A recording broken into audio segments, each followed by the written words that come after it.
Why is Daddy sleeping on the street? The words stopped Victoria Harper mid-stride, heels frozen against cold pavement, her $1,000 coat suddenly feeling paper-thin. Victoria Harper didn't slow down for anyone. Not for traffic, not for small talk, and certainly not for strangers clutching cardboard signs. The financial district belonged to people like her, sharp-eyed, sharp-tongued, and sharper still when it came to cutting through anything that stood between her and the next acquisition. At 34, she'd built Harper Equity from a failing inheritance into a machine that swallowed smaller companies whole and spat out profit margins that made grown men weep with envy. Her morning routine was sacred. Black coffee, no sugar. Emails answered before sunrise. A brisk walk from her penthouse to the office, precisely 12 blocks, timed to the second. She moved through the city like a blade through water, parting crowds without breaking stride. But that Tuesday morning in late October, something shifted.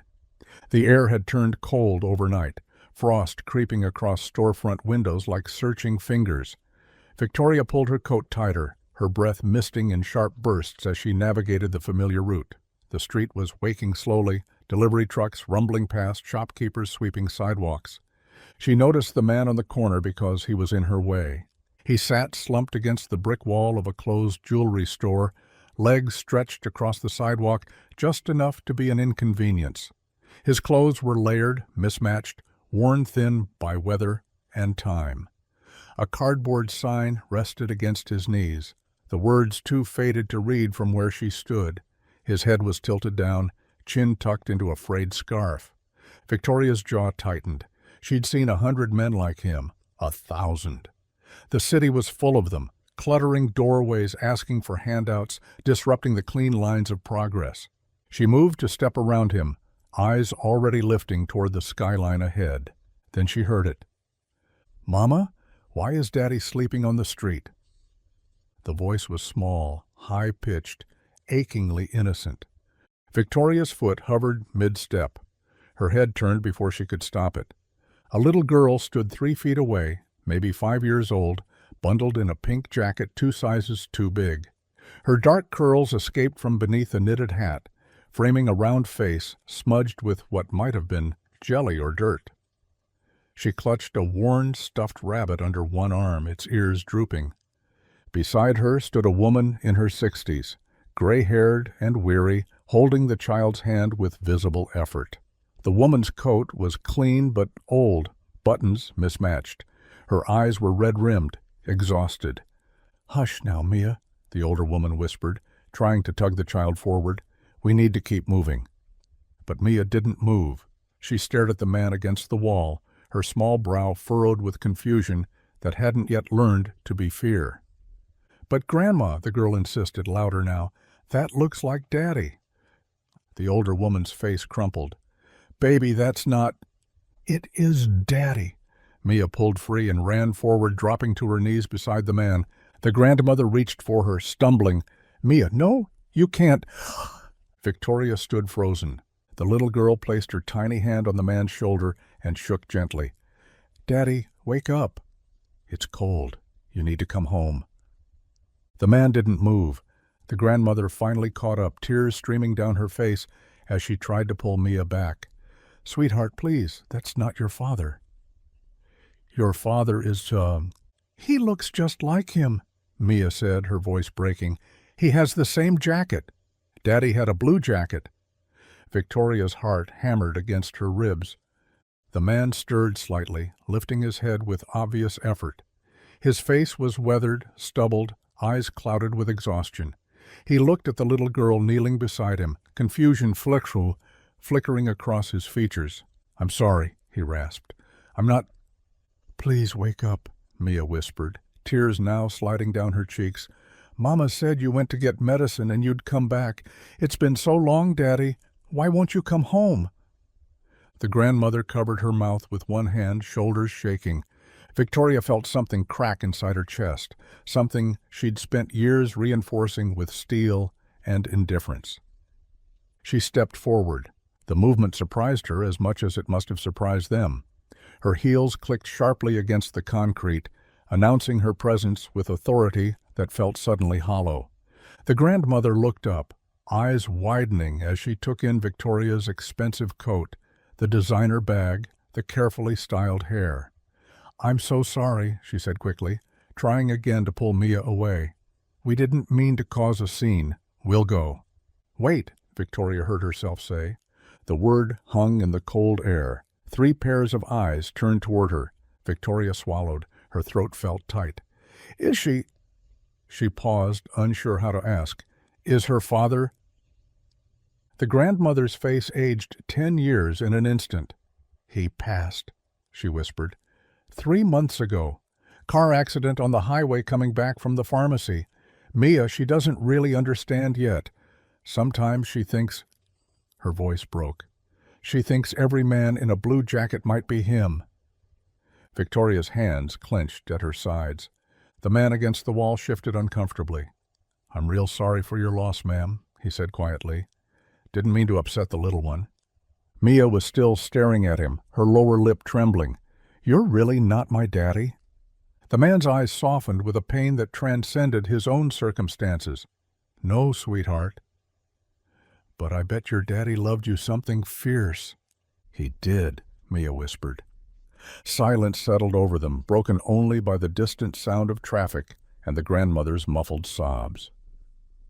Victoria stood there, briefcase in hand, perfectly pressed suit beneath her coat, and felt the entire foundation of her morning routine crumble into dust. She thought about her schedule, the 8 o'clock meeting, the contracts waiting for signature, the acquisition deal that needed final approval. Then she looked at the little girl's face, at the hope dying in her eyes as reality reasserted itself. Victoria crouched down, bringing herself to Mia's level. Her expensive coat brushed against the dirty sidewalk. She didn't care. "Hi," she said softly. Mia blinked at her, surprised. "My name is Victoria." "What's yours?" "Mia?" the girl whispered. "That's a beautiful name." Victoria glanced at the stuffed rabbit. "Who's your friend?" "Mr. Hoppy. Daddy gave him to me." Victoria's throat tightened again. "He looks very special." Mia nodded, clutching the rabbit closer. Victoria looked up at the grandmother. "What's your name, ma'am?" "Grace," the older woman said, wiping her eyes. "Grace Chen." "Grace," Victoria repeated gently. She stood slowly, mind racing. "Have you eaten breakfast?" Grace blinked, thrown by the question. Well, we had some crackers at the shelter this morning, but—" "There's a cafe 2 blocks from here," Victoria interrupted. "It's warm. They make excellent hot chocolate." She looked down at Mia. "Would you like some hot chocolate?" Mia's eyes widened. "With marshmallows?"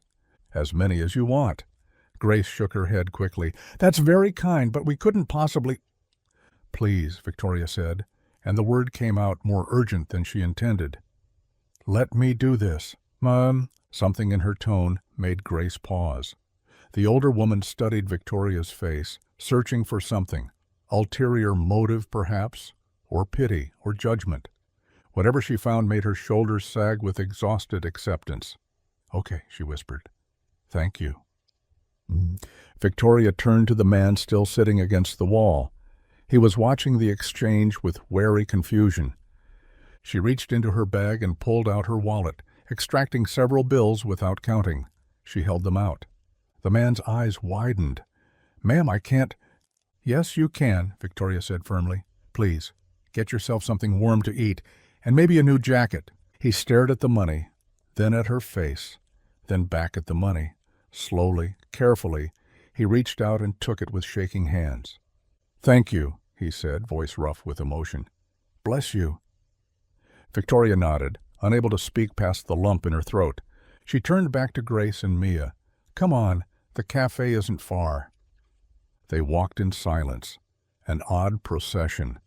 The powerful CEO, the grieving grandmother, and the little girl who thought she'd seen her father's ghost. Victoria had never felt more aware of the distance between her world and theirs. Her shoes probably cost more than Grace's monthly rent. Her watch could have fed them for months. The thought made her sick. The cafe was a small corner spot, the kind of place Victoria usually passed without noticing. Inside, it smelled like cinnamon and coffee, warm air rushing over them as she pushed open the door. "Find a table," Victoria said. "I'll order." Grace started to protest, but Victoria was already moving toward the counter. She ordered hot chocolate for Mia, coffee for Grace, and on impulse, tea for herself. Then she added pastries, sandwiches, fruit, more food than 3 people could eat. When she brought it all to the table, Grace's eyes widened. "This is too much." "Nonsense," Victoria said, sliding into the booth across from them. "You can take whatever you don't finish." Mia was already reaching for the hot chocolate, eyes huge as she took her first sip. Marshmallows dotted her upper lip.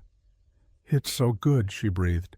Victoria felt something warm bloom in her chest. "I'm glad." Grace picked up her coffee with trembling hands, breathing in the steam. "We haven't had real coffee in weeks," she admitted quietly. "The shelter serves instant." Victoria's jaw tightened. "You're staying at a shelter?" Grace nodded, not meeting her eyes. "After Marcus, my son-in-law, after he passed, we lost the apartment. Couldn't keep up with rent on my pension alone. We've been on the waiting list for subsidized housing for 2 months now." "Where's Mia's mother?" Victoria asked gently. Grace's expression darkened. "Lily, she's not well. After Marcus died, she broke. She's in a facility right now, trying to get better. Can't take care of Mia until she's stable." Victoria's hands clenched around her teacup. "So you're caring for your granddaughter alone." "She's all I've got left," Grace said simply, "and I'm all she's got."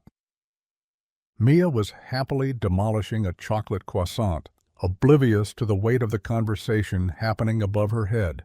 Victoria watched her, this tiny girl who'd mistaken a stranger for her dead father, who lived in a shelter, whose mother was too broken to care for her, and something inside Victoria Harper, something she'd buried under years of corporate ruthlessness and calculated detachment, finally broke open. "How can I help?" The words were out before she could stop them. Grace looked up sharply. "You've already been so kind." "No," Victoria interrupted. "I mean really help. Housing, food, whatever you need." Grace's eyes filled with fresh tears. "Why would you do that?" "You don't even know us." Victoria was silent for a long moment, watching Mia lick chocolate from her fingers. "Because a little girl asked why her daddy was sleeping on the street," she said quietly. "And I didn't have an answer." Grace's hand trembled as she set down her coffee. I don't know what to say." "Say you'll let me try," Victoria said. The older woman studied her face again, longer this time. Then slowly, incredibly, she nodded. "Okay," Grace whispered. "Okay." Victoria pulled out her phone, already scrolling through contacts. She had resources. She had money. She had power. For the first time in her life, she was going to use it for something that actually mattered. "I need to make some calls," she said, standing. "Stay here. Order more food if you want. I'll be right back." She stepped outside into the cold, phone pressed to her ear. Her assistant answered on the first ring. "Miss Harper? You're late for the meeting." "Cancel it," Victoria said.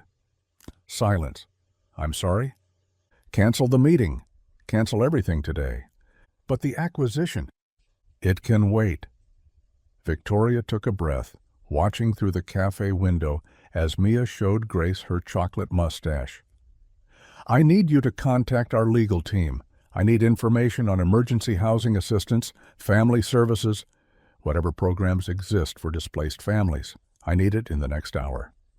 More silence. Then, carefully, "Is everything all right?" Victoria smiled, surprising herself. "Actually, I think it might be." By noon, Victoria had made 17 phone calls. Her assistant had forwarded 12 documents, and Grace Chen was staring at her like she'd grown a second head. "This can't be real," Grace whispered, looking at the tablet Victoria had placed in front of her. On the screen was a modest 2-bedroom apartment in a safe neighborhood. Hardwood floors, updated kitchen, near a good school. The lease agreement was already drafted, first and last month paid, security deposit waived. "It's real," Victoria said. She sat across from Grace in the cafe booth, Mia now dozing beside her grandmother, head resting on Grace's lap. "The building is owned by a subsidiary of my company. We keep units available for employee housing. This one's been vacant for 3 weeks. But we're not employees," Grace said, confusion etched across her features. Victoria paused, then smiled slightly. "Grace, how do you feel about working part-time? Light administrative work, maybe 10 hours a week? Flexible schedule, obviously, since you're caring for Mia." Grace's mouth opened, then closed. "You're offering me a job? If you want it, nothing strenuous. Just enough to make the housing legitimate on paper." Victoria's expression softened. "Though between you and me, I think you've been working harder than most of my executives for the past 3 months." Tears spilled down Grace's weathered cheeks. "I don't understand why you're doing this." Victoria looked down at Mia's sleeping face, peaceful now, chocolate still smudged on her cheek. "Neither do I," she admitted quietly. "I've spent 10 years stepping over people to get where I am. I've fired employees for missing quotas, closed deals that put families out of work, and never lost a single night of sleep over any of it." She paused, throat tight. "But this morning, a little girl looked at me with her father's ghost in her eyes, and something just broke." Grace reached across the table and took Victoria's hand. The older woman's palm was rough, calloused from years of work. Victoria's was soft, manicured, marked only by expensive rings. "Sometimes," Grace said gently, "God puts people in our path not because they need us, but because we need them." Victoria's vision blurred. She blinked hard, surprised by the wetness on her lashes. When was the last time she'd cried? Years, maybe a decade. "I don't believe in God," she whispered. Grace smiled. "He believes in you." They sat in silence, hands clasped, while the cafe bustled around them, and Mia dreamed of hot chocolate and fathers who came home. 2 hours later, Victoria stood in the doorway of the apartment, watching Grace and Mia explore their new home. The unit had come furnished, basic but comfortable. Clean sheets on the beds, dishes in the cabinets, even fresh flowers on the kitchen table, courtesy of Victoria's assistant. Mia ran from room to room, Mr. Hoppy bouncing in her arms. "Grandma, look, a real bed. And there's a window. Can I look out the window?" "Carefully, baby," Grace called. But she was smiling, truly smiling, for the first time since Victoria had met her. Victoria's phone buzzed. Her assistant again. The messages had been piling up all day. Missed meetings, angry board members, contracts in limbo. She silenced it. "Miss Harper," Grace said, emerging from the bedroom. "Victoria, I don't know how to thank you." "You don't have to, but I want to. You've given us more than just a home. You've given us hope." Victoria swallowed hard. I should go. Let you both settle in. My assistant will reach out about the job details, but there's no rush. Take a few days, get comfortable." Grace crossed the small living room and, before Victoria could react, pulled her into a hug. Victoria froze. She couldn't remember the last time someone had hugged her. Her mother, maybe, before she passed.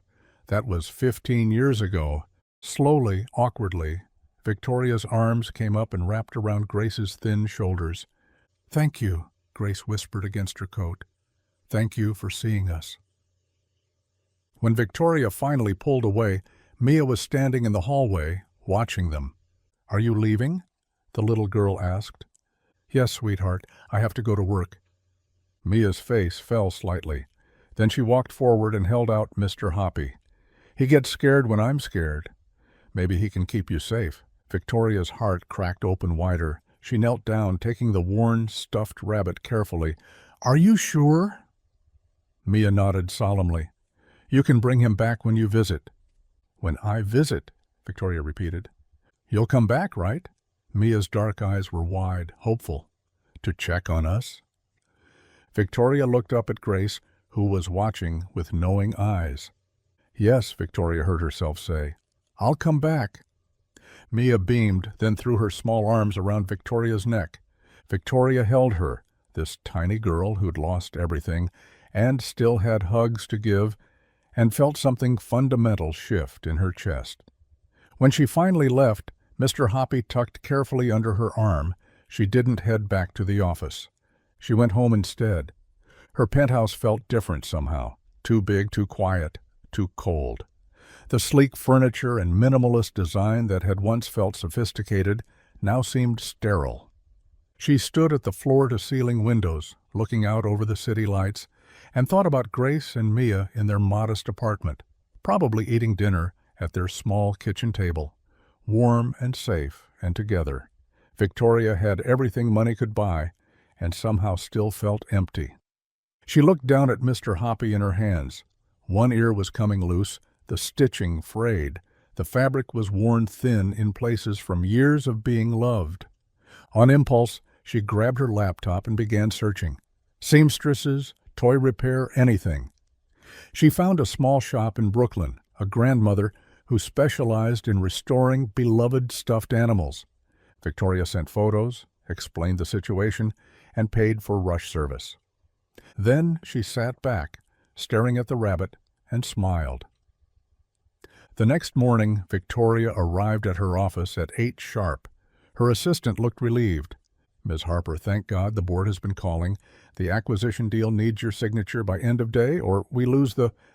Schedule a meeting, Victoria interrupted. With the board? With everyone, full staff. I want every employee in the building in the main conference room by 10. Her assistant blinked. Every employee? That's over 200 people. I'm aware. May I ask what this is about? Victoria smiled, the expression feeling strange on her face, like muscles she'd forgotten how to use. You'll find out. At 10:02, Victoria stood at the front of the packed conference room. Employees lined the walls, sat in every chair, whispered amongst themselves. She'd called these meetings before. Usually they meant layoffs. The room fell silent as she stepped to the podium. Thank you all for coming, she began. I know this is unusual. I'll keep it brief. She paused, gathering her thoughts. Yesterday morning, I met a little girl on the street. She asked me a question I couldn't answer. That question made me realize something. The room was utterly still. I've built this company by being ruthless, by putting profits above people, by believing that success meant crushing anyone who got in my way. Victoria's voice wavered slightly, and it worked. We're incredibly successful. We're rich. We're powerful. She looked around the room, meeting eyes. But we're also complicit. In a system that lets children sleep in shelters, that lets families fall through cracks we could easily fill, that lets people freeze on street corners while we step over them on our way to close another deal. Someone in the back coughed uncomfortably. So here's what's going to change, Victoria continued, her voice strengthening. Effective immediately, Harper Equity will be launching a charitable foundation. We'll be dedicating 5% of our annual profits to housing assistance, family services, and support for displaced communities. Murmurs rippled through the crowd. Additionally, Victoria said, we'll be implementing a new policy. Any employee who volunteers with approved charitable organizations will receive paid time off up to 10 hours per month. We'll also be matching all employee donations to qualifying causes. The murmurs grew louder. I know this is unexpected, Victoria said. I know some of you are probably wondering if I've lost my mind. Maybe I have. But yesterday, I looked into the eyes of a child who'd lost everything, and I realized something fundamental. She paused. All the money in the world means nothing if we use it to build walls instead of bridges. Silence hung in the air. Then, from the back of the room, someone started clapping. Slowly, others joined. The applause built, growing louder, until the entire room was on its feet. Victoria stood there, stunned, as her employees, people she'd barely spoken to beyond barking orders, gave her a standing ovation. Her assistant appeared at her elbow, eyes suspiciously bright. Wow, that was something. Victoria nodded, not trusting her voice. Also, her assistant added quietly, "There's someone here to see you." "Says it's urgent. A woman named Grace Chen?" Victoria's head snapped up. "Where?" "Lobby." Victoria was moving before she finished the word, practically running through the hallways, ignoring the curious stares, taking the stairs instead of waiting for the elevator. She burst into the lobby to find Grace standing near the windows, wringing her hands. Mia was beside her, clutching her pink jacket. "Grace? Is everything okay? Is it the apartment? If something's wrong—" No, Grace said quickly.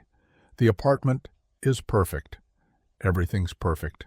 Too perfect." Victoria frowned, trying to catch her breath. "Then what's wrong?" Grace bit her lip, then glanced down at Mia. "Tell her, sweetheart." Mia stepped forward, eyes downcast. "I made you sad," she whispered. Victoria's heart clenched. "What? No, baby, you didn't.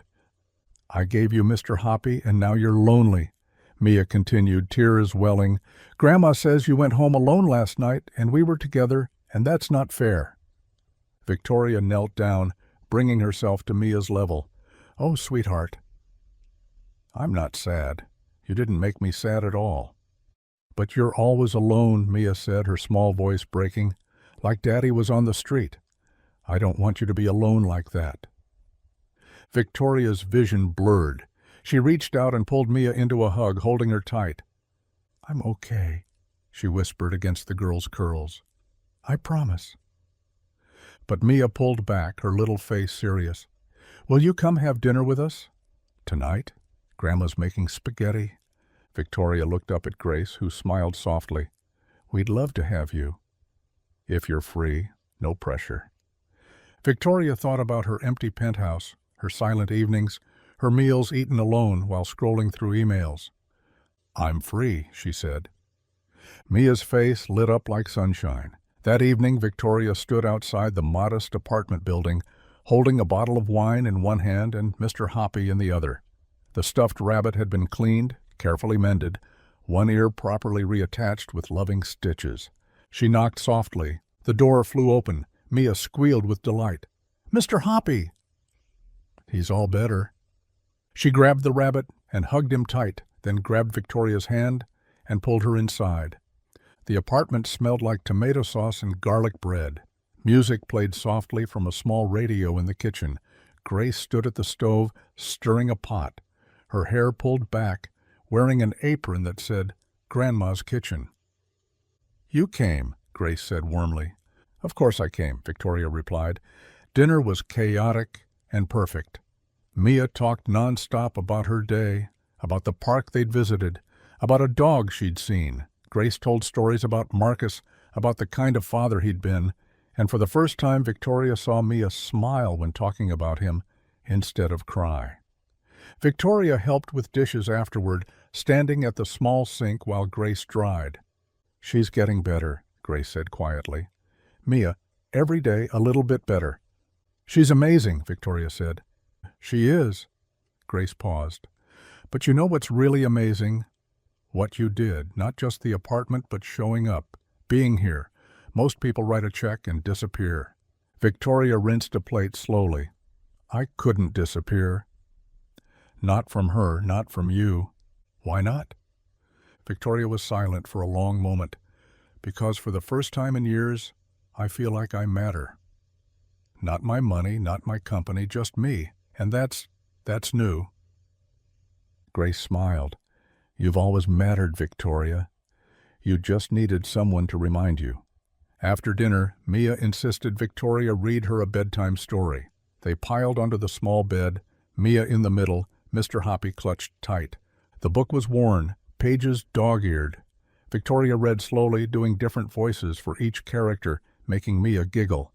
Halfway through, Mia's head grew heavy against her arm. Victoria kept reading, softer now, until the little girl's breathing deepened into sleep. She sat there a moment longer, looking down at Mia's peaceful face, feeling a warmth in her chest she'd never known existed. Grace appeared in the doorway. "She's out?" "Like a light," Victoria whispered. They carefully tucked Mia in, pulling the blankets up to her chin. Grace kissed her forehead, then quietly led Victoria back to the living room. "Coffee?" Grace offered. "Please." They sat on the worn couch, mugs warming their hands. "Can I tell you something?" Grace said after a while. "Of course.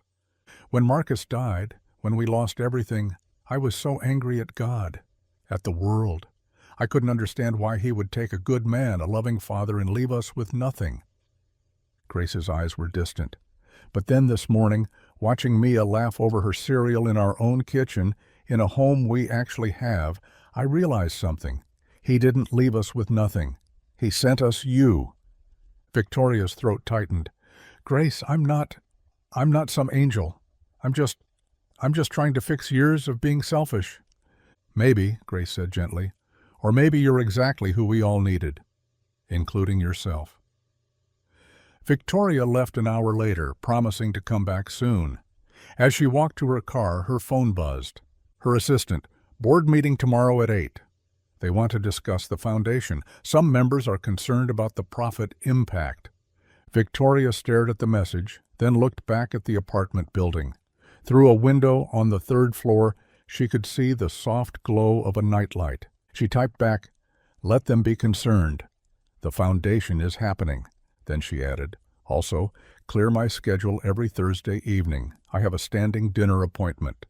The response came quickly. "Will do."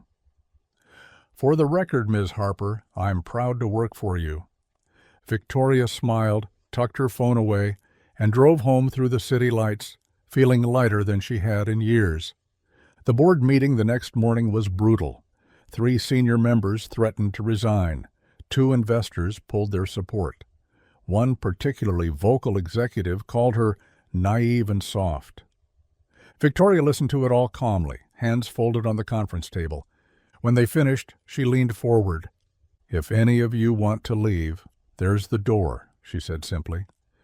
"But understand this, Harper Equity will no longer be a company that only takes.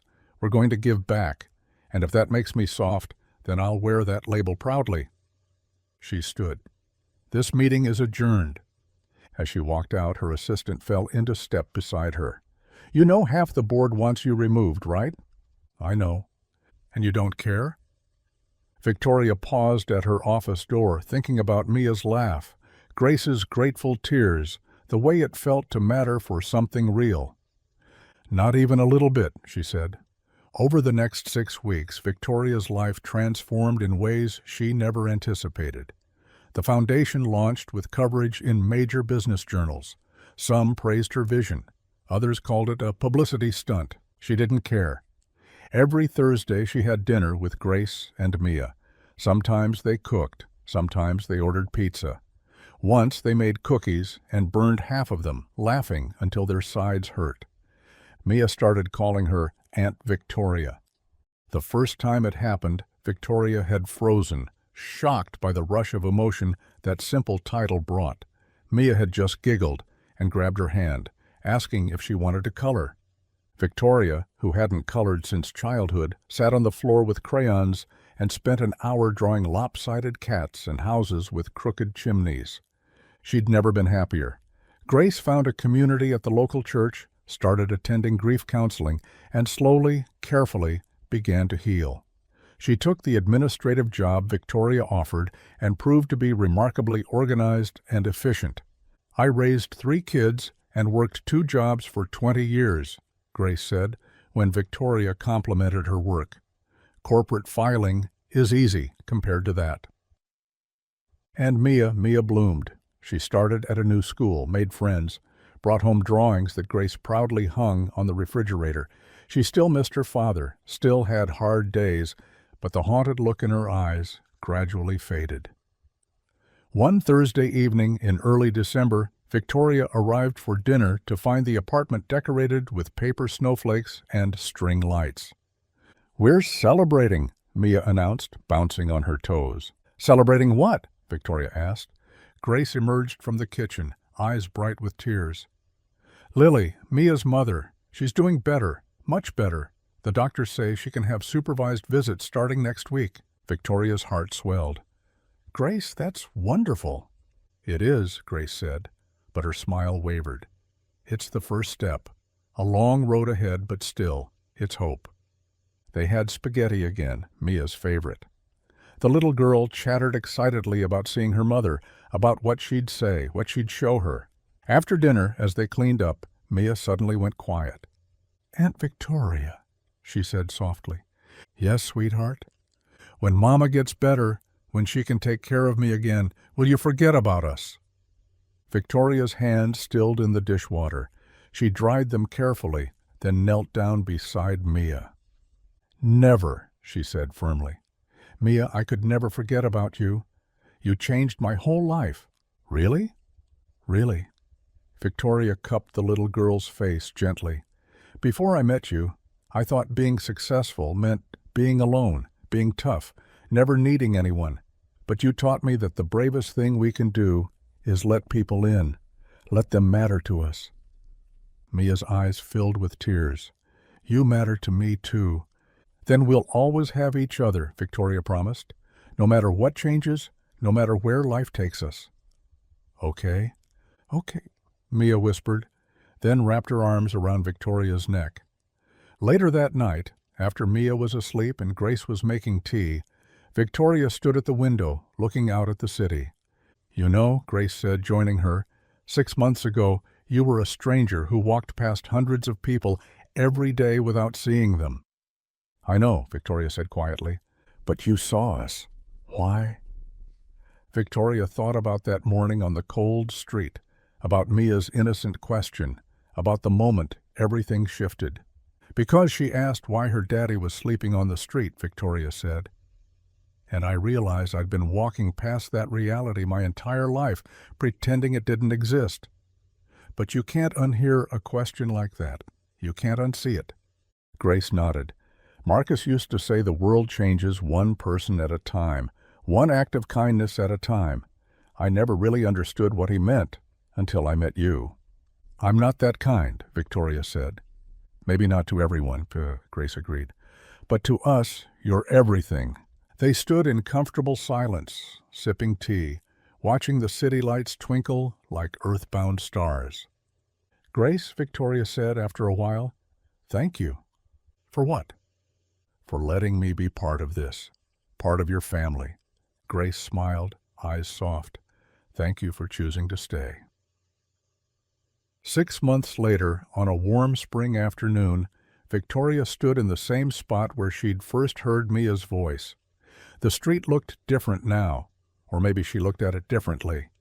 Harper Equities Foundation had housed 43 families. They'd partnered with local shelters, funded job training programs, and sponsored a free medical clinic.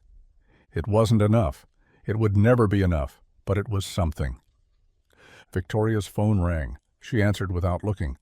"Victoria?" It was Grace, breathless. "Can you come to the apartment? Now? Is everything okay?" "Just come, please." Victoria's heart raced as she hurried the 12 blocks, this time not with purpose, but with worry. She burst through the apartment door to find Mia standing in the living room, bouncing excitedly. Grace was beside her, crying but smiling, and sitting on the couch, thin but present, with tears streaming down her face, was a woman Victoria had only seen in photographs. "Victoria," Grace said, "this is my daughter, Lily." Lily stood slowly, eyes red-rimmed but clear. "You're the woman who saved my family." Victoria shook her head. "I just helped. That's all." "You did more than that," Lily said, voice shaking. "Grace told me everything. The apartment, the job, being here for Mia when I couldn't. I don't know how to thank you." "You don't have to," Victoria said. Mia ran forward and grabbed both their hands, pulling them together. "Now everyone's here," she said happily. "My whole family." Lily looked at Victoria with understanding. "She talks about you constantly. Aunt Victoria this, Aunt Victoria that. You're all she drew for weeks." "She's pretty special herself," Victoria said, voice thick with emotion. "She is," Lily agreed. And so are you. They had dinner together that night, all four of them crowded around the small table. It was loud, messy, full of laughter and a few tears. As Victoria helped clear the dishes, Mia tugged on her sleeve. "Aunt Victoria, can I ask you something?" "Always." "That day when I thought the man was my daddy, why did you stop?" Victoria knelt down, looking into those wise, dark eyes. "Because you reminded me that there are things more important than being busy, more important than being successful. You reminded me that we're all connected, all of us, and when one person hurts, we all should feel it." Mia considered this seriously. "So I helped you too?" "More than you'll ever know," Victoria whispered. Mia smiled, then kissed her cheek. "Good, because you needed help too." That night, walking home under streetlights that seemed warmer somehow, Victoria thought about the woman she'd been 6 months ago. Cold, distant, armored against the world. That woman wouldn't recognize her now, but maybe that was the point. She pulled out her phone and looked at her background photo, Mia, Grace, and her, grinning at the camera, covered in cookie dough from their baking disaster. Her most valuable asset, and it cost nothing at all. The next morning, Victoria arrived at her office to find a handwritten note on her desk. It was from her assistant. "Ms. Harper, 3 more families reached out through the foundation. All urgent cases. Also that executive who called you soft last month. He just wrote a check for $50,000 to the foundation. Said you inspired him. Guess being soft is contagious." Victoria smiled, filed the note away, and got to work. Because there were families who needed help. And now, finally, she knew what really mattered. Sometimes the most profound changes come from the smallest moments. A child's question, a stranger's pain, a choice to stop when everything tells you to keep walking. Victoria Harper had built an empire by being hard, by being ruthless, by never looking back. But one little girl's voice made her turn around, and in that turning she found something she'd been missing her entire life. Purpose, connection, and a family she never knew she needed. Grace still worked at Harper Equity. Lily slowly rebuilt her life, leaning on her mother and finding strength in recovery. Mia grew, thrived, and never forgot the woman who stopped on a cold street and chose to see her. And Victoria, she learned that true wealth isn't measured in dollars or deals. It's measured in moments around a dinner table, in laughter over burned cookies, in the trust of a child who calls you family. She'd spent years building walls. It took one little girl to show her how to build bridges instead. Thank you for sharing this moment of chance, connection, and meaning. If this story reminded you that one question, one moment, one choice can change everything, then please subscribe to Lucky Encounters. We bring you heartfelt tales of serendipity, where a simple twist of life can change everything. Until next time, stay open, stay hopeful, and remember, sometimes the person you save ends up saving you right back. Subscribe now.